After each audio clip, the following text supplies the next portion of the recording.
Welcome to the Equipcast for the Archdiocese of Omaha.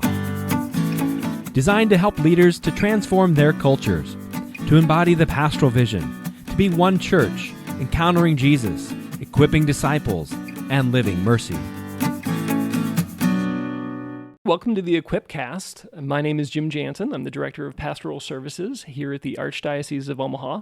If you are just stumbling into the Equipcast, we have supplemental resources, show notes, everything, big basket of goodies and treats on equip.archomaha.org. If you subscribe there, you'll get notice every time we release a podcast, as well as all the information on the blog and the show notes and everything that goes with it. So today I am joined by Father Scott Hastings. Father, I think you were one of the first people I met when I came into the Archdiocese of Omaha. When I was still looking for housing, you helped connect me to the old St. Mary's Convent off 36 and Q. I think it was a joke. It's like, you could live there. And after 2 days of getting turned down, approaching apartments for 6.5-month leases and having the line suddenly go dead, I came back to you and said, hey, how serious was that convent thing? So, Father, I'm glad you're here. I feel a debt of gratitude for providing a place for my family and I to live. How you doing today? I'm doing really well. It's been a nice, quiet morning, and it's a nice, just a good Monday, good start to the week. Good. Father, tell us a little bit, what do you do here at the Chancery? I sometimes say that I'm like the director of the departments of necessary evils, which is really overstating it. I work with really excellent people. I do day-to-day diocesan administration, and I am a practicing canon lawyer. So what I do is I have these two titles that don't make a lot of sense to a lot of people. I'm the vicar for clergy, and I am the judicial vicar, which means that I am Archbishop Lucas's delegate for all matters involving clergy from formation until death. And that's all. Okay. Something like a weird mix of HR and internal affairs or the Inspector General office. I often joke that I don't get invited to a lot of parties as a result.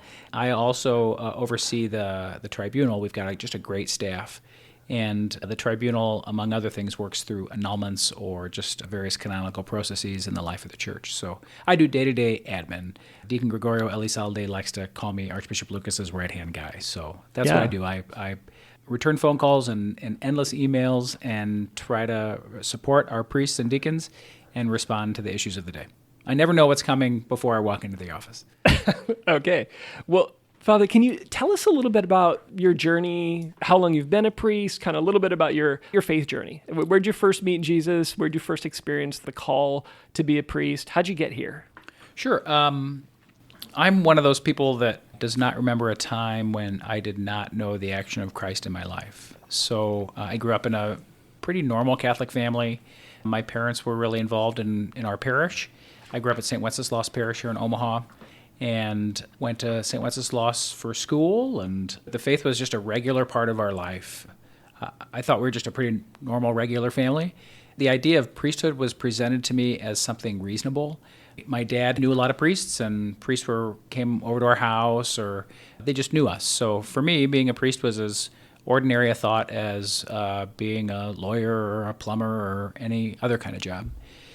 And went to college, and by the end of college, I really had this sense I couldn't shake that I should investigate the priesthood, and took all the regular turns, in high school and college. And what'd you study in college? Economics and linguistics. So my degree is in economics, but once I knew I was going into the seminary, I took as many classes in languages as I could.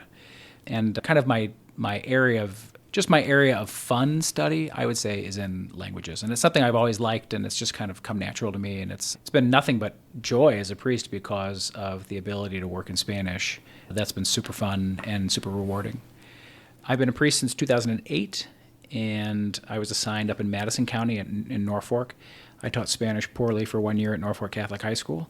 And then I became the administrator, then the pastor of St. Leonard of Port Maurice Parish in Madison. And then after that, one day the Archbishop called me and asked me to go to Rome to get a canon law degree, so I went over there. I had never been there before and studied the law for 3 years. People always say, well, what's canon law? Canon law is it's like a law degree from any other country. So I just happen to I have a law degree, but my law degree is from the Vatican. So it's like if you go down to the Mexican consulate, there are lawyers here in Omaha at the Mexican consulate who have law degrees from Mexico who can't practice law in American courts. But when you go to the Mexican consulate, you need a Mexican lawyer. So I'm like that. I'm just like a Vatican lawyer who happens to work for the church here in Omaha. And those are the people on our staff here, too, in the tribunal. And so I went to Rome, and then since then that was a 3-year program, and I don't know how many years that is now. I guess I'm in my 5th year here, I think, working in the Chancery office, and I'm a resident at St. Peter's downtown, which is on 28th and Leavenworth. Yeah, one of our most diverse parishes. Yeah, on Sunday, it's the church building that has the largest number of languages of Mass on a weekend, and it's a fair-sized parish. So I think if I have the numbers right, I think it's about 8,000 people who are there. So it would be a little bit smaller than, for example, Sacred Heart in Norfolk, but it's a big community. Yeah. What are the language groups represented there? So we say there's Mass in 4 languages, but in reality, one of those languages is Latin, so that doesn't really count. So there's Vietnamese, Spanish, and English. Those 3 communities are there, and they're active. Each one of them has its own culture, its own kind of life, but they're all there sharing the same space. I was just thinking this weekend that the Vietnamese community has been looking at the possibility of going to another building because they've grown and grown. But part of the fun of St. Peter's is that we're all kind of on top of each other, and it feels about like an anthill on Sundays. It's not fun for parking, but it's fun just to be in a place which is hopping all day long. Hours of confessions, hours and hours of masses. There's 3 priests there, so it's just going all the time, which is it's a real fun experience. Sundays aren't very much a day of rest for us, but that's okay. That's why we're priests. That's fantastic. I think as you talked earlier, I think you said an ordinary kind of normal Catholic family. I forget the exact words that you used. But to me, my first thought was like, that actually doesn't sound typical. I think part of the magic is if a family is actually living the faith in an ordinary way, and if the priesthood is presented as just kind of an ordinary option, that's, it's kind of like common sense isn't common. That's an exceptionally ordinary way to bring, vocations to life. So I appreciate that. That's a great anecdote from your background. Well, Father, I want to dive into today's topic. October 1st, Archbishop Lucas hosted a pastoral conference virtually this year. All the pastors of the Archdiocese and selected leaders at their invitation gathered together watching this pastoral conference where the Archbishop announced a big goal for parishes to become missional communities, and he laid out some characteristics of what those missional communities look like. Can you just start us off, talk a little bit about the goal and these characteristics? Just give us kind of like a high-level overview of what happened. Sure. So several years ago, maybe almost 5 years ago now, we went through this, what we call the visioning process, and we landed on this phrase that the Archbishop's vision for the Archdiocese is one church encountering Jesus, equipping disciples, and living mercy. So when that vision came, we had a series of goals and priorities that we wanted to carry out, both internally, kind of structurally for the church, but then also for the larger community.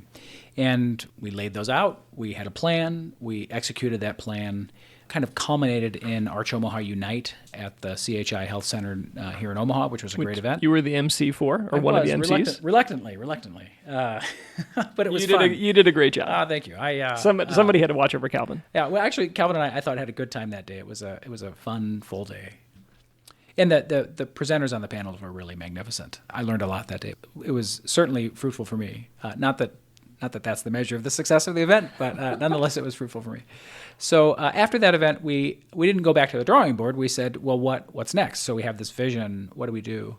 And we brought together that same original group of people plus some extra people, just because people come and go. And we discussed this question of, okay, well, what's the next set of goals and priorities for this one church encountering Jesus, equipping disciples, and living mercy?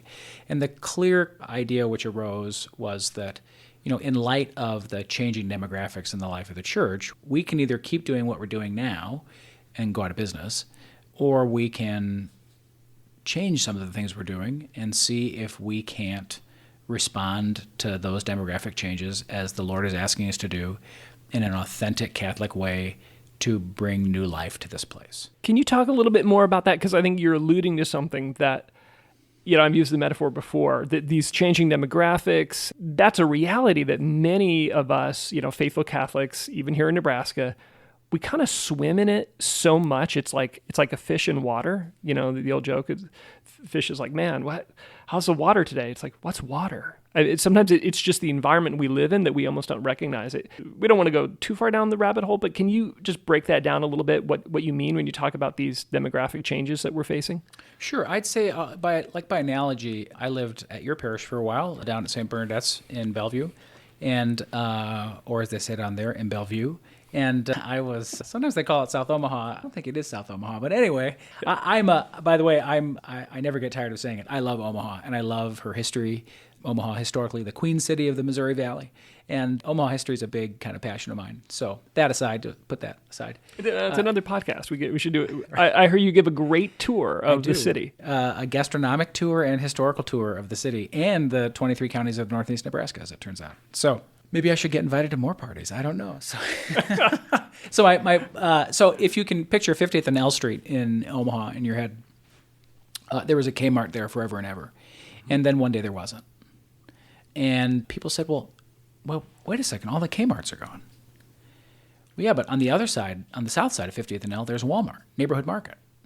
And there's a big Walmart down off Highway 75. There's another Walmart on 72nd and Pacific. And, when the Walmarts came, Kmart was just biding its time. And Kmart didn't change its business model. And now the Kmart on 50th and L Street is a storage place. It's an indoor storage location. I drive by it every day. Right, and there are no more Kmarts. I worked at Kmart when I was in high school. TYFSAK, thank you for shopping at Kmart. And there aren't any anymore. But, all of a sudden, they were just gone. And while we may have been able to say, oh, I guess there used to be a Kmart over here and over there. There used to be one in Benson, and now it's gone. I guess that's right. They're just all gone. And if you were going to the Kmart on 50th and L for years and years, you never really would have noticed the change, except we probably all had the experience. You went to Kmart and there were fewer and fewer products in the store, and things got shabbier and shabbier and shabbier until finally it just closed. And if you look around the city, there used to be a different type of Catholic life in the city. And if you go out in the country, we have, for example, did you know there used to be a parish in a town called Clyde, Nebraska, or a town called Winslow, Nebraska? In more recent memory, there was a church in Napier. These are towns that don't have Catholic churches anymore. They used to. It's just demographic shift is real. So outside of Omaha, there are fewer total people, not Catholics, but total people living in our 14 most rural counties than there were in 1890. And in 1890, just for the sake of reference, Wyatt Earp was still alive. There were still cowboys and Indians like old Westerns, and there were more people living there than there are today because of mechanized farming. And in the city, what we found is that those old historic pockets of really highly practicing Catholics with very small church buildings and lots of priests, those are just not the same anymore. So, the Czech national parish is St. Wenceslaus. If I say Svatý Václav pros nás Boha, you say, what did you just say? And I say, St. Wenceslaus, pray for us. You should know that. It's the Czech national parish.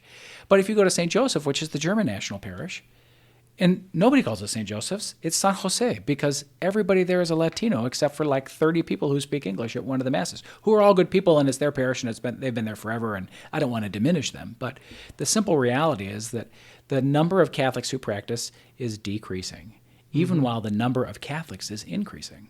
So wait, say that again, because I think that's a huge reality. Both of those together. So just say that again slow, because and maybe draw out some of the consequences of that. Sure. So the number of Catholics who practice the faith is decreasing, but the overall number of Catholics is increasing. I'll give you a quick snapshot to demonstrate what I'm talking about. We have, in the city of Omaha, in Spanish, we have a citywide baptism prep program. Now, other parishes can have their own program. That's fine. We're not taking anything away from pastors. But 2 months ago, we had 149 people in the program who would be parents and godparents. And we asked those people at the end of the class, how many of you went to Mass this weekend? 4. How many of you will be going to Mass later today? There's still 7 o'clock Mass. 5. So 9 of... 150. Wow, 9 of 150. And while you might be people who are voluntarily coming to a baptism class. Right. And so while you might say, well, there's the time of the dispensation because of COVID, well, fine. Let's say we had 10 times the number of those people who are going to be there. You still would only have 9/15, which is 3/5. So you're still missing a huge number. So the reality is we're bringing people into the life of the church at a decreasing rate. Mm-hmm. But the people who are not, Catholics who are not practicing, they are not practicing at an increasing rate. So what that means is we are growing a large, the fastest growing population in the church is the population of people who are Catholics in name only. Now, that has some political implications in the blogosphere and kind of in the Catholic echo chamber. So I don't mean Catholics in name only the way people talk about. I don't mean that as a political designation. You're not casting aspersions. Right. It's right. just What I mean to say is that it's like somebody who might be kind of culturally Catholic, similarly to the way you encounter, for example, cultural Protestants or even people who are culturally Jewish who would say, I was just reading a biography recently of Gene Wilder, the actor and comedian, and he said, I consider myself to be Jewish, but I don't believe in God. And I thought, so that's what cultural Judaism looks like. And we have more and more cultural Christianity. Yeah, Father, this is the same. I mean, I used to say this when I worked in campus ministry. We'd get together with all the other campus ministers, all the denominations, everybody was there. And we used to joke that we served, as part of the Catholic campus ministry, we served the two largest denominations on campus. And sometimes they'd give us kind of a puzzled look. It's like, well, we serve Catholics, which are roughly 11%, and then we serve fallen away Catholics, which are roughly 11%. Right. And those two were both largest in the next largest denomination of Missouri Synod Lutherans, at least at the University of Nebraska. I mean, it was kind of cute, but it was actually a real distinction because most of the other denominations had a hard time accessing former Catholics because there was a distinct enough culture there that it was occasionally hard for them to penetrate. But it was still, it was just its own reality and its own group. So, I mean, we're down this rabbit hole anyway. I think it's helpful if maybe we just go like all the way to the bottom.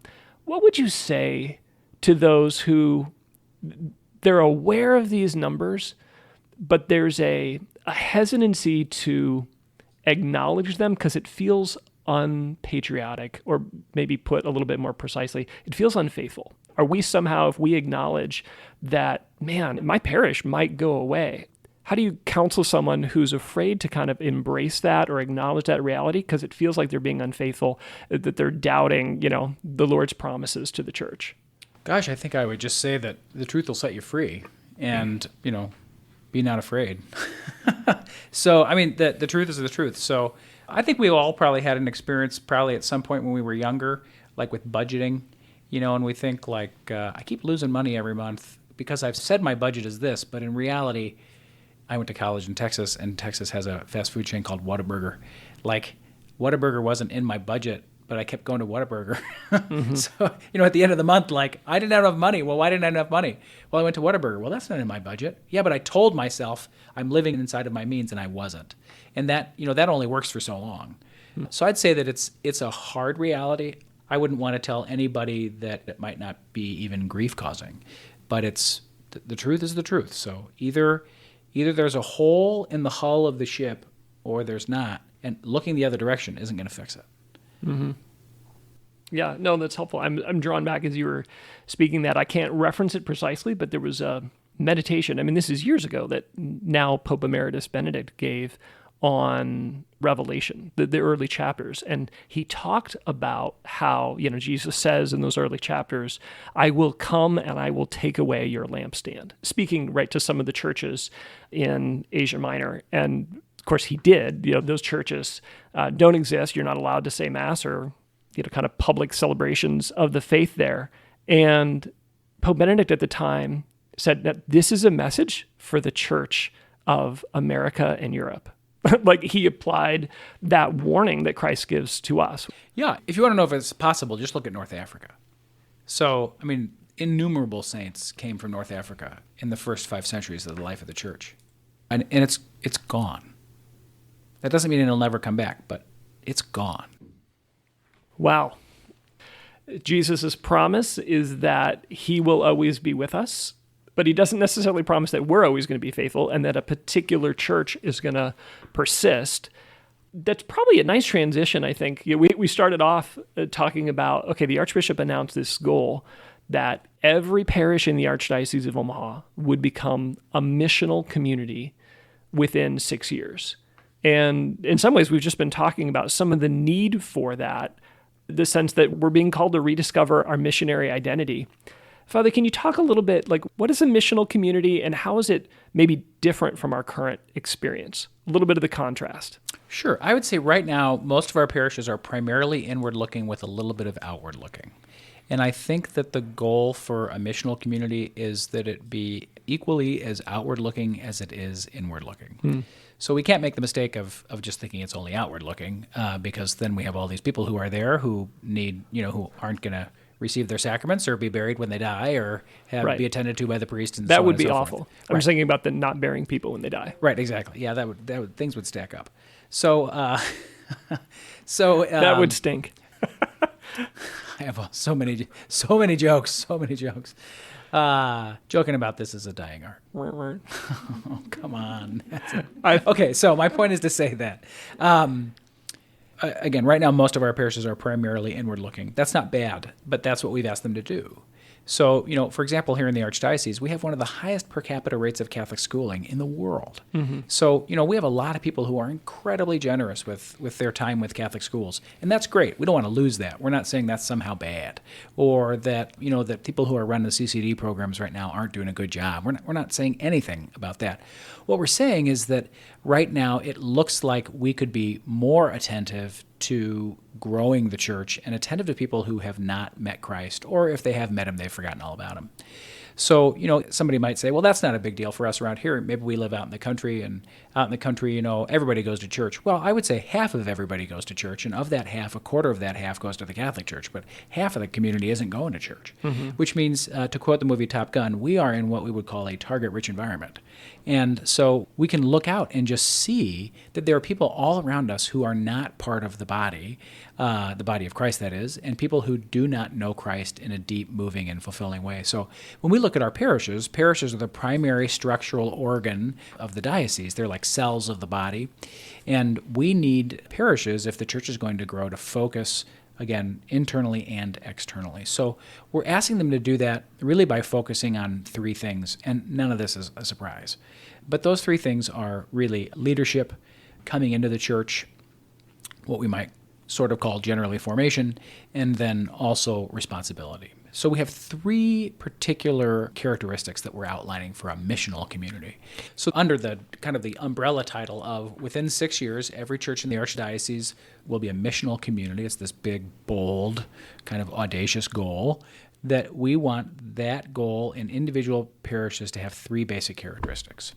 And those three characteristics are, first, collaborative leadership, second, a clear path of discipleship, and third, a culture of generosity. Let me just talk about each of those kind of in the most concrete ways possible. So collaborative leadership is, first of all, we don't want to hear this, again, with any kind of political overtones. We don't want to hear this as old versus new or conservative versus liberal. This has nothing to do with any of that. So, open up the New Testament, and you don't even need a theological explanation for it, just a simple historical explanation. If you look in the life of the New Testament, not every name you see in the Acts of the Apostles was a cleric.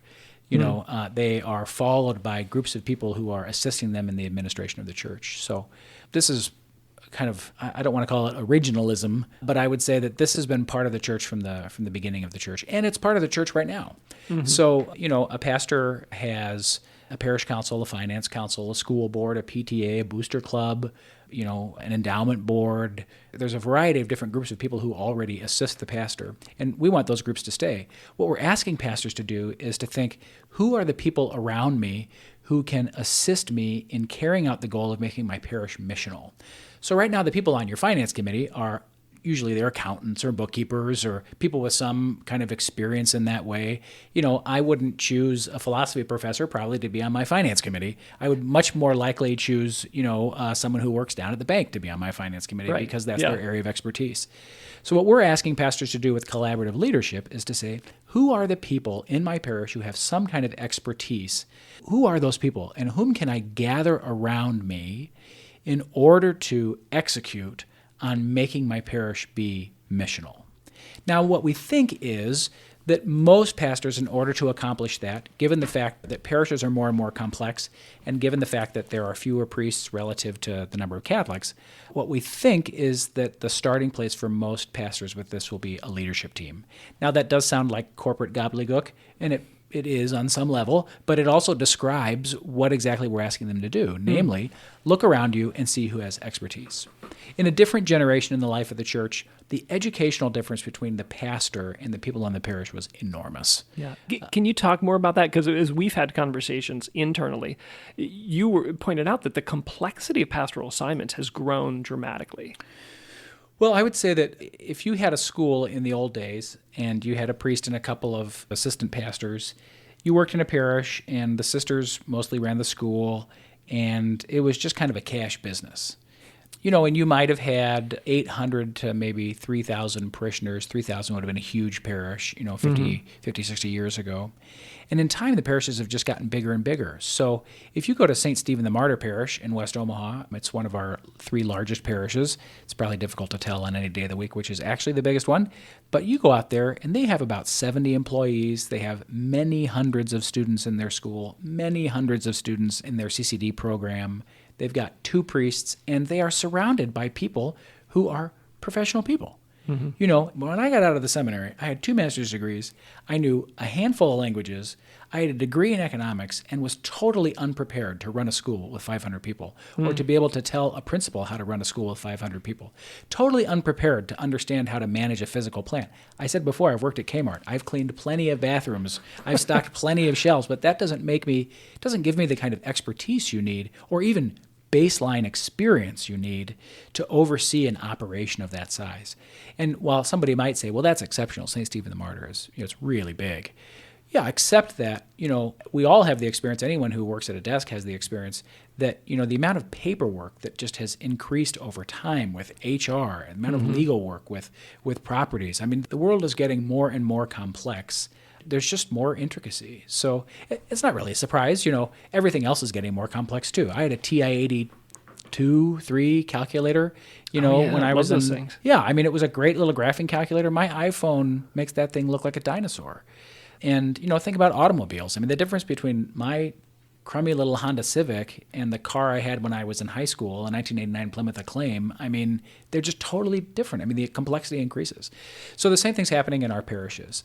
And it's unfair to say to our pastors, you who have 2 master's degrees, one in theology and one in divinity, which is mostly just kind of pastoral counseling and being nice to people. That's a dramatic overstatement. But I mean, to say to them, okay, you now have all the tools to make this happen. Well, it's just unreasonable. And it isn't true. And so we don't want to just say, hey, you have to go accomplish this goal. We say, go accomplish this goal and gather people around you who know what they're doing. And then lean on them to assist you in the execution of the administration of your parish. Now, that doesn't mean give away all of your responsibility. Dad still pays the bills. We were talking internally here about this. The difference between being a dad to kids and a dad to adults. So my dad was reflecting the other day. He said that next year, all 6 of my kids will be in their 40s. And he has a different relationship than he did when all 6 of his kids were under the age of 10. And so you relate to people just in a different way. And so now what we're saying is we're in a different time. The education was so dramatically different between a priest and his people, and when parishes weren't altogether that intricate from a corporate standpoint. Now what we're saying is they are more intricate, they are more difficult. Gather people around you and think of just, here are all these adults who know what they're doing, who know Christ just like I do. They're going to collaborate according to their expertise. I'm going to collaborate according to my expertise.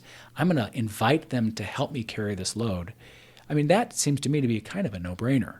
And I would say on bad days, I told you I deal with clergy issues. On bad days when things don't go well with clergy, what I hear over and over again is, why can't these pastors, now there aren't very many of them like this, but why can't they just let us help them? And I think, oh, that's a really good question. And if I'm running a parish that's a tiny little parish where I can do it all by myself, maybe I don't need a whole lot of that. But we don't have very many of those left. I was pastor of St. Leonard's in Madison and had 1,000 parishioners, 993, 334 families, 54 kids in the school. And that parish is no longer its own parish. I mean, it's a parish, but it no longer has a resident priest. The parishes that exist where one guy can just kind of manage it all, those parishes are gone. So, or there are very few. The average parish is more complex than someone can do as a Lone Ranger. As I listen to you talk, it almost sounds like you're trying to give our pastors permission to go back to the basics and say, like, the responsibilities that you're carrying are now way larger than the pastoral model that you were handed. Kind of father does it alone. And permission to draw co-laborers along with you for the administration of the parish, and then ultimately for the fulfillment of the mission. I would have one small quibble in language, and my small quibble is I'm not giving them permission. Christ gave them permission. Fair enough. So this is not anything that is, I'm a canon lawyer. I'm a practicing canon lawyer. My particular area of practice is clergy law, and I can say nothing here is contrary to what the church asks us to do. And if you go to other countries, I remember once I was on a mission trip in Guatemala. We sat down in this room without air conditioning, and they gave us this 6-hour-long, sitting on the floor presentation about how their diocese is arranged. And they just said, the priest has 38 little missions he has to go to, and so over here we have this, and over here we have this, and over here we have this, and over here we have this. And all they did was describe everything in line with what the church teaches. Mm-hmm. And they said, this is totally different than how you do things. And I said, you're right. It is. But both of them are allowed. So necessity is the mother of invention. We just can't keep thinking that we're in a place where one-man shows can do it. Well, and unless we get, too kind of self-centered about it, there's a fruitfulness in the church in Guatemala and Africa where, the priest is kind of going on circuit. These communities are growing and thriving and evangelizing. And not that everything's perfect there, to be sure, but there's a life there. And there's a fruitfulness that's in a model very different from our own experience. Right. I remember when we were looking at some of the numbers of clergy for the pastoral planning process, and there was an inverse correlation to the priest per capita and the churches in the world that seem to be growing. Many of the persecuted churches in Asia and Africa seem to be growing, where places like the United States, Europe, where there's still a relatively high priest per parishioner ratio, we're the ones who are shrinking. Right. We have an incredible abundance here of clergy. People get really surprised when we say that. But relative to most of the Southern Hemisphere, we are killing it here in terms of priest-to-people ratios. I remember a time a man once said to me, he was from another country, and he said, in my home country, my village had Mass twice a year. And maybe another 2 times a year we would walk to the next village because whenever you had Mass, then there'd be a big party, And he said, now I live here, and I go to Mass 25 times a year. And I call my mother, who's a deeply faithful Catholic woman, who says, why are you going to Mass so much? That's ridiculous. And Father, here you are telling me that if I don't go to Mass every Sunday, that I need to go to confession before I receive communion because skipping Mass is a violation of one of the 10 Commandments. And I'm just trying to figure this out. And, that's where we see this culture clash because in fact for us, it is, maybe the coronavirus has taught us this, that, we have, the Mass is so incredibly available here. And then we begin to just kind of think of it as, well, that's it's kind of a commodity. It's something I want. I want Mass to be as convenient as Starbucks. And in Omaha, it almost is. In Omaha, it almost is, right.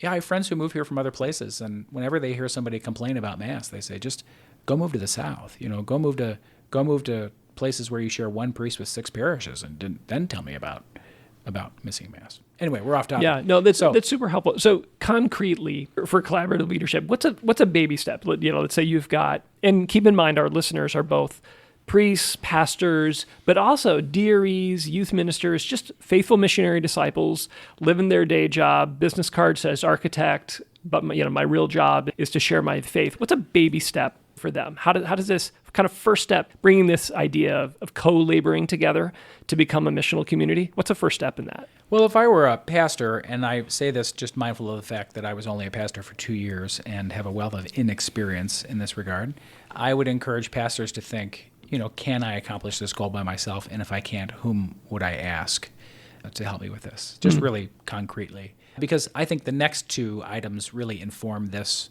more. The next 2 items shape the kind of people you're looking for. Good. But if I were a layperson, I would say, if this is something I feel passionate about, I should call my pastor and say, can you come over for dinner and can we talk about this?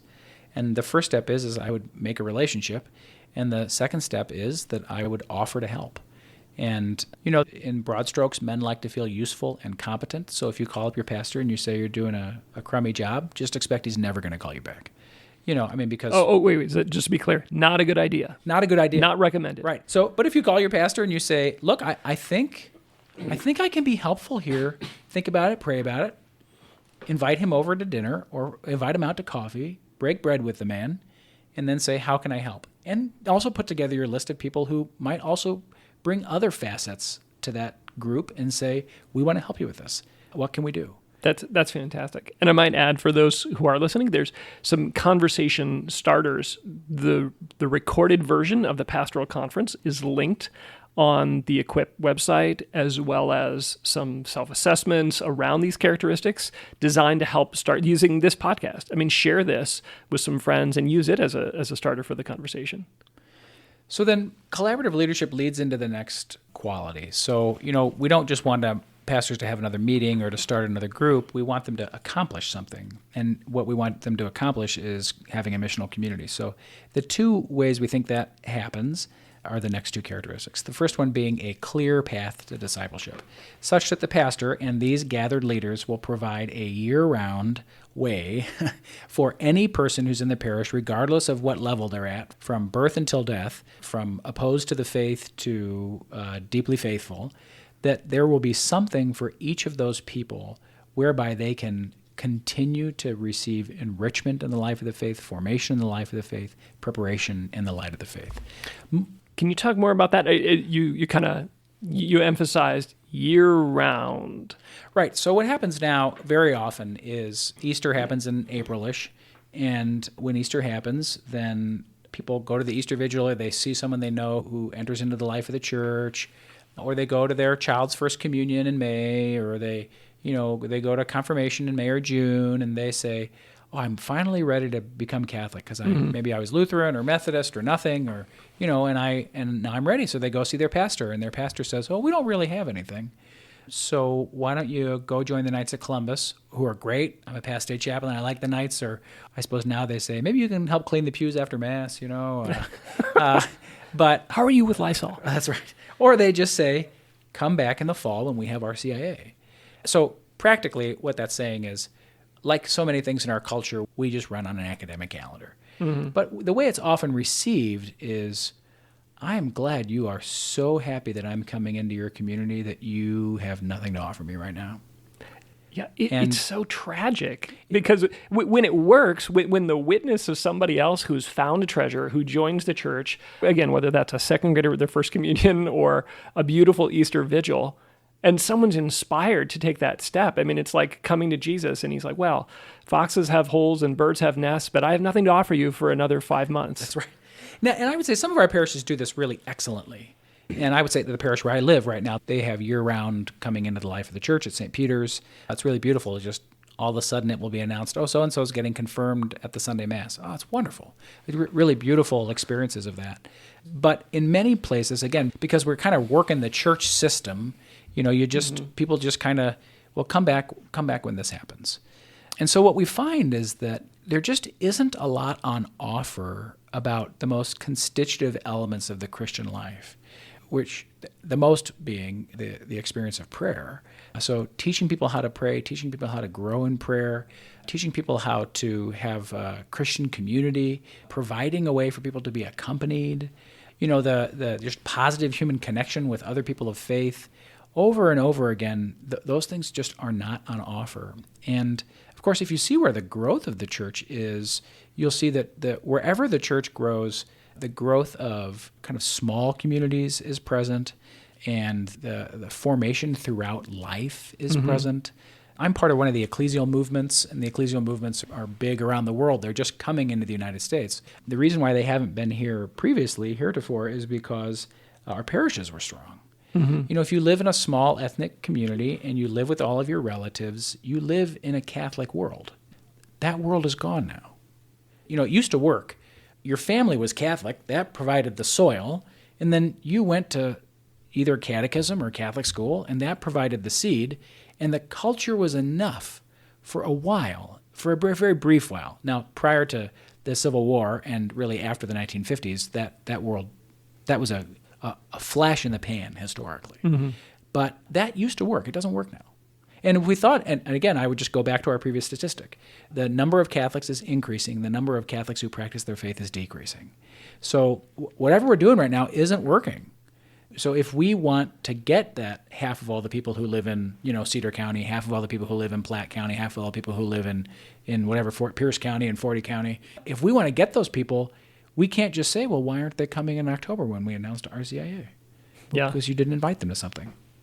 Father, I love that you referenced ecclesial movements there, because I'm reminded a lot of commentators, they'll say, like, gosh, why can't our parishes feel more like ecclesial movements? And the funny thing is I think you pointed out, like, well, our parishes used to feel that they used to be ecclesial movements. They used to be ethnic communities, movements. That raises an interesting point, though, because you referenced earlier, and this is, I think, another characteristic of ecclesial movements, in addition to providing all that relational, movements often have something on offer for people at every stage of the spiritual journey. Yeah, there's clearly, if you've ever had any association, deep formation in prayer, deep formation in the life of discipleship, of being called forth into mission. But almost every movement has a clear way in, whether it's an introductory retreat or whether it's just a friendship, the members who just somehow manage to make friends and draw people in. Can you talk a little bit about that aspect, that meeting people at every stage of the spiritual journey? Right. I mean, right now we don't. Right now we invite everybody at whatever age they're at to come to Mass on Sunday. So in that sense, everybody's welcome at Mass. But the idea that I'm going to provide something for someone, let's say I have a group of widows, or let's say I have someone who's an empty nester, or someone who has high school kids for the first time, or somebody who's divorced, or somebody who is kind of lukewarm in their faith, or somebody who's brand new and they want to know what to do, or hostile, has no church background whatsoever. Right. Think of it like a kickoff in football. Wherever the ball lands, so long as it's on the field, we're ready to receive it, and we're going to run. And it doesn't matter if it runs 1 foot outside of the end zone or 15 yards outside of the end zone. Wherever the receiver catches it, he's going to try to take it to the other side of the field. And we want to think that wherever somebody comes to us and they say, can you tell me more, that we have something for them. That we look at that person as an opportunity. We have, unfortunately, and not purposefully, reduced parish life in many places to a commodity. And that commodity is Mass on Sunday, confessions on Saturday afternoon, Mass during the week in the morning, and funerals and weddings and quinceañeras when you want them. But the idea that I would find a home here is foreign. And home is home for me if I'm having a bad day or a good day, if I'm going through a rough patch or going through a great patch. Home is where I go to share my life. And that experience of parishes has been lost. So what we're asking for this clear path of discipleship is that wherever you fall, no matter what, you're going to have a place to connect. And if you open up Acts, I forget which chapter it is, but St. Luke is writing Acts, and St. Paul dictated most of it to him, but St. Luke is writing it in the early 60s when St. Paul's in prison. And St. Luke describes the day that he met St. Paul. It was in 51. He was in Troas, and it's really subtle. He says, they, we, and the pronoun changes. And that's how you know that St. Luke accompanied St. Paul. And on the first day that St. Luke accompanied St. Paul, he was just a physician in Troas. St. Luke, 11 years later, was Paul's bosom companion when Paul was under arrest for the first time in Rome, and he wrote his gospel and he wrote the Acts. But he had to start somewhere. And he started from nothing, and he got to St. Luke. And what we need to do is we need to be prepared to receive anybody, no matter where they're at. But if we don't give them a path, all we end up giving them is a task. And the task that we give them is come to church on Sunday. Or a step that doesn't fit them. Maybe a way to describe this is, how does your parish meet pre-conversion Augustine? How does St. Augustine plug into your parish community? Because, his famous conversion, as you start to pull it out, you can see he's been part of the Christian community, although he is clearly not a Christian yet. He's been part of the Christian community for quite some time. And that is sadly such a rare instance, unless you find an ecclesial movement. That's not typically what happens in our parishes right now. Right. But it can be. And it is what used to. Yeah. Talk a little bit about, the culture of generosity here, because all of these, I think you've said before, and I'll give you a chance to expand on it, that these are additive, that they're building on one another. And I think you can see this as we talk about, a clear path of discipleship is, that's going to require a few more hands on deck to be able to welcome these individuals at this stage of the journey. Culture of generosity seems like it's a conviction that generosity is an overflow from a life of discipleship, and yet there's also a conviction about the need to cultivate that generosity. Talk a little bit about what it is and where it fits in with becoming and leveraging to be a missional community. There are 2 times in the New Testament where Jesus sends people out 2 by 2, once in Galilee and once before he heads down to Jerusalem in the last 4 or 5 months of his life. The first time he sends out 12, the second time he sends out the 70 or the 72, depending on your translation. And in particular, when he sends out the 12, this is in Mark 6. This is where the anointing of the sick first is mentioned, as it turns out. But in Mark 6, he sends them out. He says, heal the sick, anoint them with oil, go out and just meet people and spend time with them. But what's happened is that before he has sent them out, he's gotten to know them. And once they get to know him, and once they become convinced that he's the Messiah, and remember that St. Mark's gospel was written by Mark, but it was dictated to him by Peter. And Peter was the 3rd or the 4th of the disciples. So the first disciples were John and Andrew. John recounts in the first chapter of his gospel that he meets Jesus after John says, "Behold the Lamb of God." John the Baptist says that. And then John and Andrew meet Jesus. It's 4:00 in the afternoon. John remembers this 60 years later when he's writing his gospel. He goes home and tells his brother James, "We found the Messiah." And Andrew goes home and tells his brother Simon, "We found the Messiah." And so Simon meets Christ. He has not yet been called Peter, and upon that rock the church has not yet been built. But Jesus says to Peter, "Okay, now you know me, you recognize who I am. Now I want you to go. Go do something. I want you to experience that knowing me means you have to tell other people about me." But Jesus tells them how to tell other people about him. And the way to tell other people about him is particularly to speak the message of Christ into people's suffering. And that is the spot where we're almost always prepared to receive him. Almost no one receives Christ from a position of fullness, from a position of, I don't have any needs. Christ responds to need. If I'm self-satisfied, why do I need God? So what we're convinced of then are really 2 things.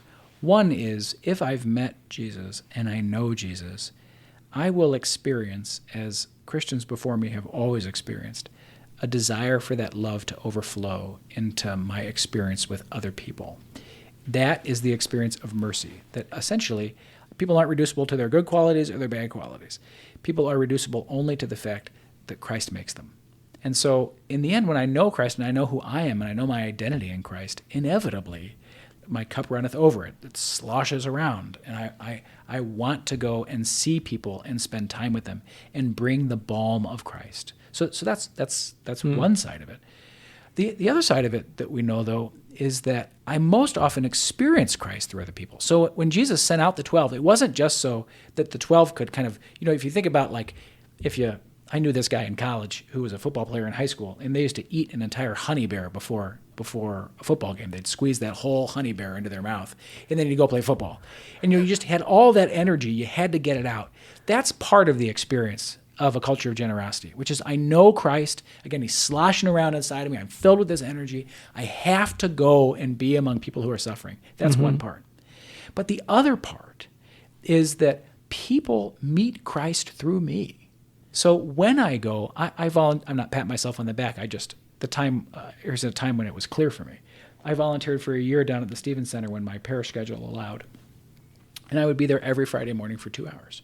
And Friday's my day off, and I'd love to go down there and spend time there, and I would just answer the door and buzz people in and out. And after about 6 months of being there, people would come and find me and say, "Father, can I go to confession?" But it took all that time of my just being there among them before they would finally begin to trust me and begin to know me. And those were truly evangelical moments because I was just there among them. I was just there as a sign of mercy.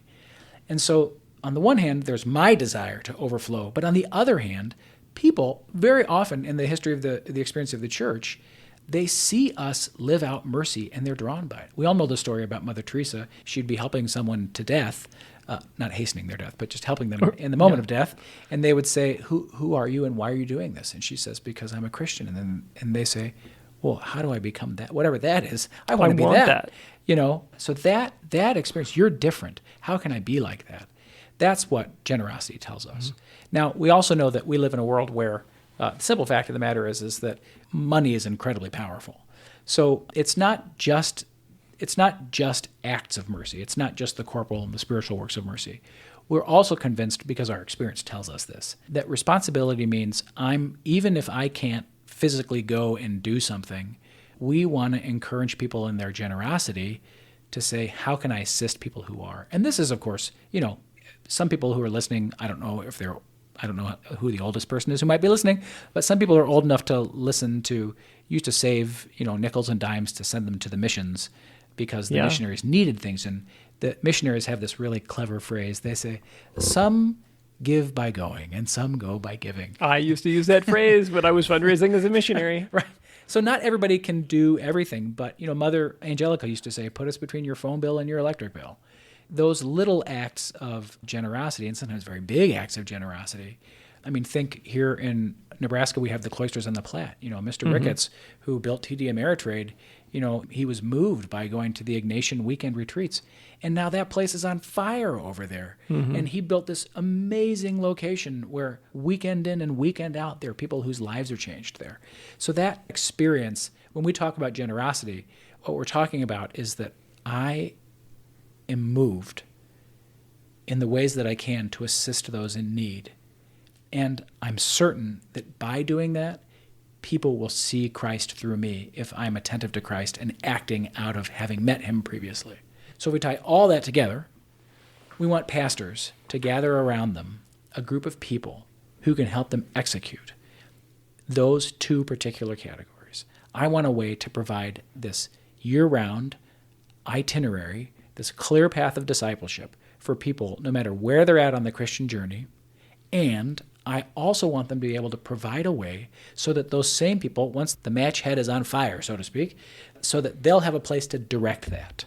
And we have something positive to propose to them.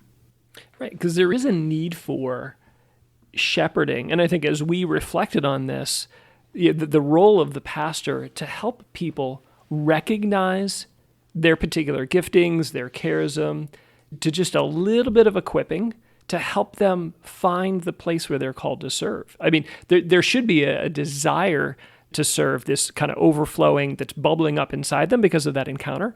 But there is still a role for pastors and their delegates to help people find their place, to help equip them for their particular mission, whether it be corporal works of mercy, spiritual works of mercy, financial stewardship, all of that.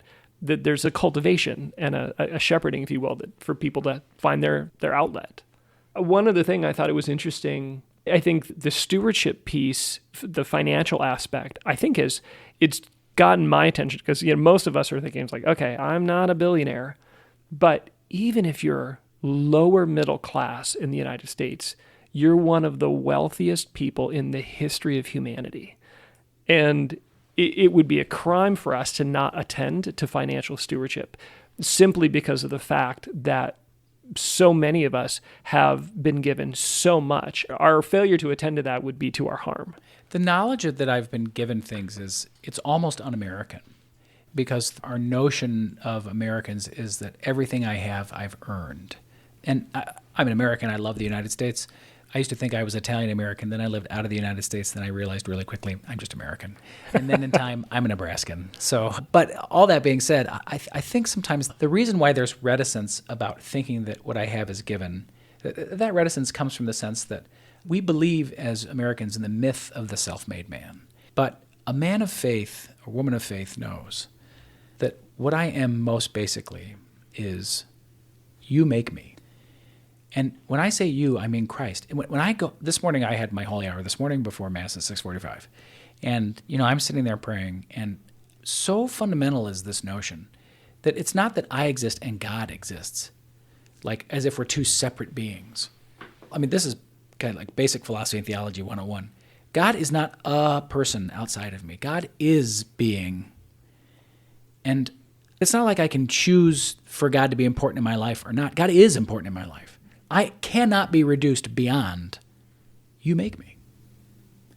And that means that everything that I am, which is around me, everything I have, except the things that I mess up, everything at some level is a gift.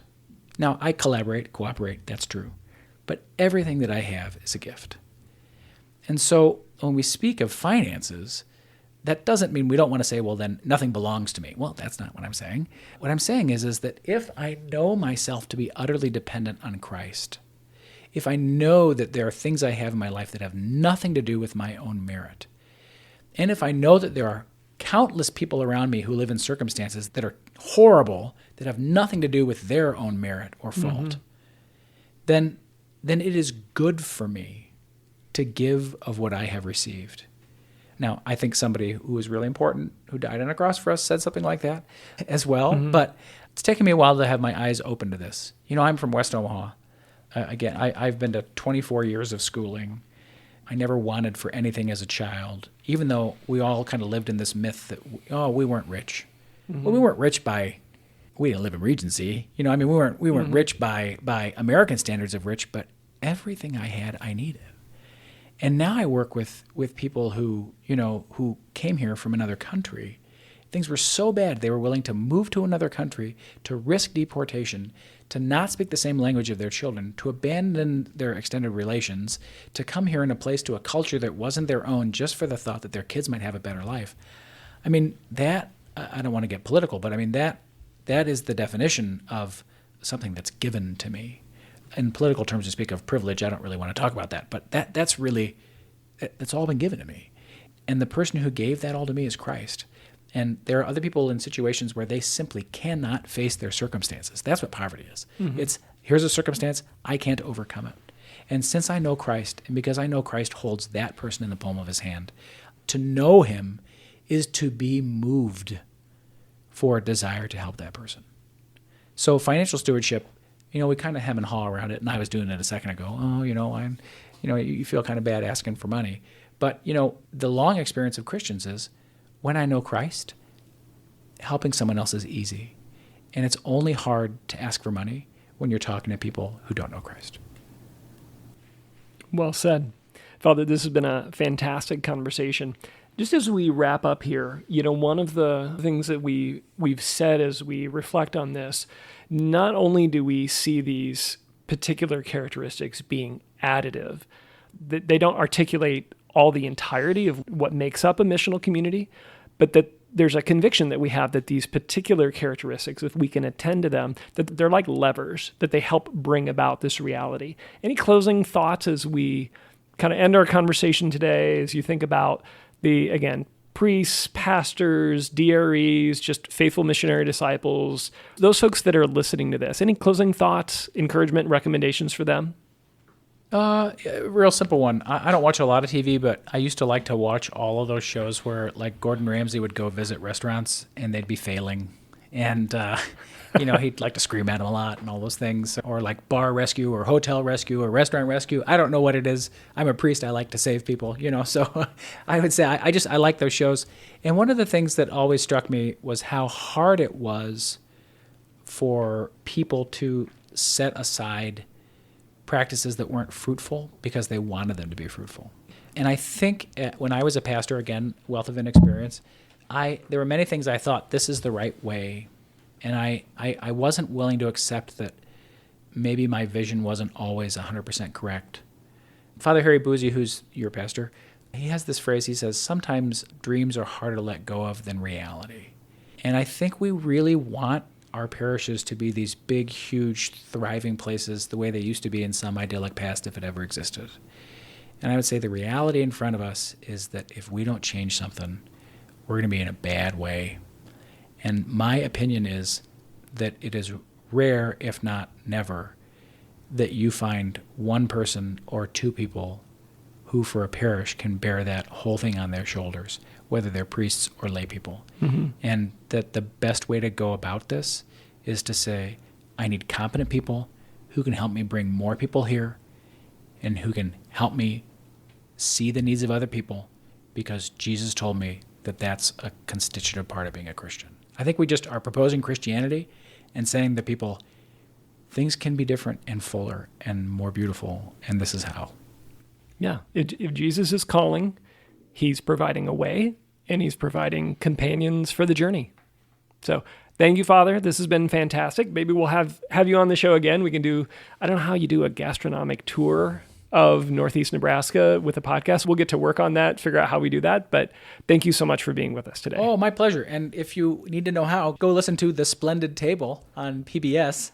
Yeah, because she show. manages, what's her name? Lynn Loretto Casper, is that her name? I don't know. Anyway, they're able to do it. So yeah. Anyway. Okay, thank you we'll for the work time. on that. Thanks, Father. Have a great day. You too. Thank you for joining us, everybody. Again, if you would like to subscribe, we're on all the major podcasting platforms.